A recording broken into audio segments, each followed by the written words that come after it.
Hey, what's up you guys? It's Ch23 and welcome back to my channel. If you're new here, don't forget to give this video a big thumbs up. Comment down below what you want to see in the future. Click that subscribe button and don't forget to turn on my post notifications. That way you lovely people get notified every single time I upload a video. I wanted to do a special shout out for someone. Many of you guys don't know, and if you already do know, I do have a second job where I work at a gas station at night for a very big retail company.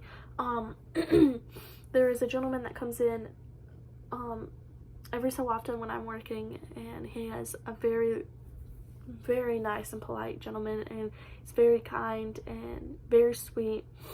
And me and my coworker gave him the nickname Mr. Protein. So shout out to Mr. Protein if you are watching this video. I really do appreciate all the love and support that you are giving this channel, even though you did not have to give this channel any love and support whatsoever. But yes, let's get right into this video. In this video, we are going to go into chapter 23 of As Good as Dead by Holly Jackson.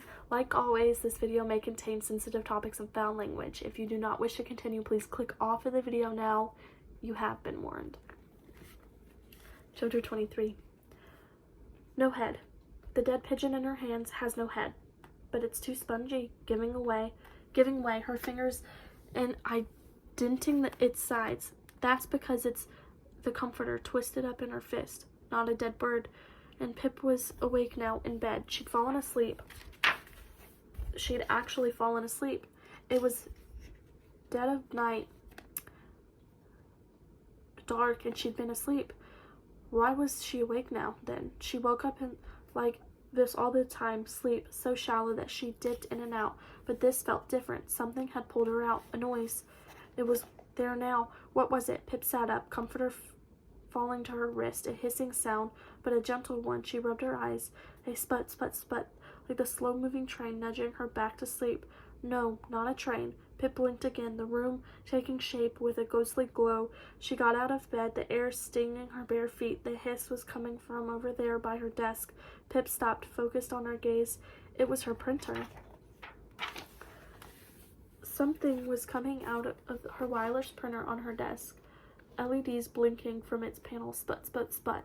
A piece of paper emerged from the bottom, fresh black ink printed upon it, but that was impossible. She hadn't sent anything to print today.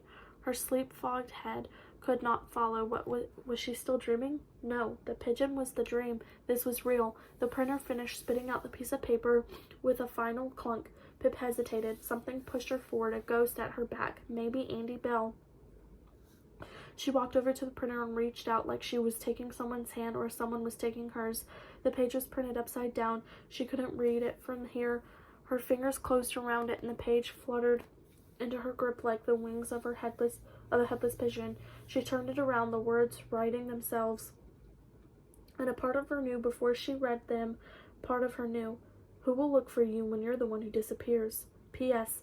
I learned this trick from you. Season 1, Episode 5. Ready for the next trick? The page was covered in Stanley's, not their blood, leaking from Pip's, not their hands. No, the hands were there, but her heart had gone, throwing itself down the ladder of her spine, curling in the acid of her gut. No. No, no, no, no, no, no, no, no, no. How? Pip swung around, her eyes wild, her breath wilder, taking in every shadow, each one was DT before it was not. She was alone. He wasn't here, but how? Her frantic gaze landed back on the printer, wireless printer. Anyone within range could send something through, which meant he had to be close by. DT, he was here, outside or inside her house. Pip checked the screwed up page in her hands. Ready for my next trick? What do you mean by that? What was the next trick? Make her disappear? She should look out the window. He might be there on the drive. DT standing in a ring of dead birds and chalk figures. Pip turned in. A metallic scream filled the room, loud, so impossibly loud. Pip clasped her hands to her ears, dropping the page, not a scream. Guitars screeching and crying up and down too fast, while a drumbeat hammered along them, shaking the room and planting its pulse down into the floor. And up her heels now came the screaming voices, deep and demonic, barking behind her. In an inhuman surge, Pip cried out, and she could not hear herself. She was sure it was there, but her voice was lost, buried. She turned to where the screaming was loudest, listening through her hands. It was the desk, the outer side this time, LEDs blinking at her. Her speakers, her Bluetooth speakers on full volume, blaring death metal in the dead of night. Pip screamed, fighting forward through the sound, tripping over her own feet as she dropped to her knees. She had to uncover one ear, the sound physical sensation tunneling into her brain. She reached for the 4-way extension cord under her desk, grabbed the plug, pulled it out. Silence, but not really. A tiny sound just as loud in her aching ears. In a shout from the now open doorway. "Pip!" She screamed again, felt back against the desk, a figure standing in the threshold, too big, too many limbs. "Pip!" DT said again in her dad's voice, and then a yellow glow burst into the room as he turned on the light. It was her mom and her dad standing at her door in their pajamas. "What the fuck was that?" her dad asked her, her eyes wide, not just angry, frightened. Had Pip ever seen frightened before? "Victor," her mom said in a soothing voice. "What happened?" A sharper one for Pip. Another sound joined the tiny ghost in Pip's ears, a small wail from down the hall breaking into sobs. "Josh, honey," Pip's mom opened her arms and folded him in as he appeared in the doorway too. His little chest shuddered. "It's okay. I know it was a big shock." She kissed the top of his head. "You're okay, sweetheart. Just a loud noise. I thought it was a bad man," he said, losing control to the tears. What the heck was that?" Pip's dad asked her. We'll have woken up all the neighbors." "I don't," but her mind wasn't focused on forming words. It skipped from neighbors to outside within range. DT had connected to her speakers by Bluetooth. He must have been right outside her window on the driveway.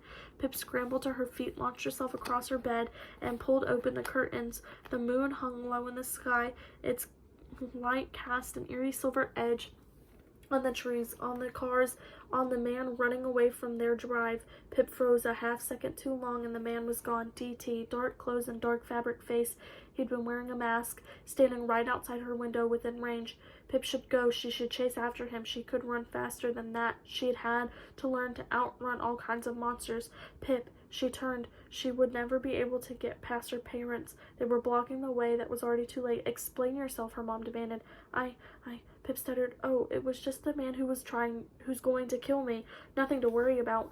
"I don't know any more than you do," she said. "It woke me up to my speakers. I don't know what happened. My phone must have been connected to them, and maybe it was an ad on YouTube or something. I don't know. I didn't do it."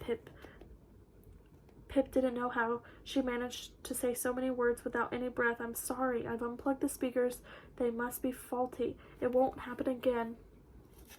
They asked more questions, more and more, and she didn't know what to tell them, but it would be all of her fault if the neighbors complained. She was told, and if Josh was in a foul mood tomorrow, fine, that was all of her fault. Pip climbed into bed, and her dad switched off her light with a slightly strained "love you," and he scorched out ears listened to the sounds of them trying to coax Josh back into bed. He wouldn't go. He would only sleep with them, but Pip, she wouldn't sleep at all. DT had been here, right here. Now he was gone in the dark, and she was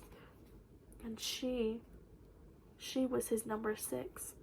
That is the end of chapter 23. I will see you guys in the next video. Bye.